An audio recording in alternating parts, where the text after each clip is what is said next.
মানুষ তার আমলের বদৌলতে কখনো জান্নাতে যাবে না যদি না আল্লাহ পাক তাকে রহম করেন। একজন আবেদ ব্যক্তির ঘটনা আছে, এগুলো সহিহ হাদিসের মধ্যেই আছে। 500 বছর আল্লাহ পাকের ইবাদত করেছিল। কত বছর? 500 বছর। তাকে যখন বলা হচ্ছে যে তুমি আল্লাহর রহমতে জান্নাতে যাও, সে বলে বসেছিল যে, বা বলে বসবে কিয়ামতের মাঠে যে আমার আমলের বদৌলতে। তখন আল্লাহ রাব্বুল আলামিন তাকে ডেকে বলবেন যে তোমার সব আমলগুলোকে এক পাল্লায় রাখা হবে, আর আমি তোমাকে যে নেয়ামতগুলো দিয়েছিলাম সেগুলো এখন আরেক পাল্লায় রাখা হবে। দেখা যাবে দুই চোখের যে নেয়ামত, আল্লাহ পাকের দুইটা চোখের যে নেয়ামত যা আল্লাহ মানুষকে দিয়েছেন, ওই 500 বছর ইবাদতের নেকি তার চেয়ে বেশি হয়ে যাবে।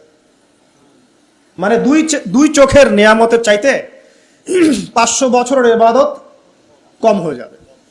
তাহলে এই হলো আল্লাহ পাকের রহমতের একটা আমি নমুনা দিলাম যে আল্লাহ পাকের রহমত ছাড়া কেউ জান্নাতে যেতে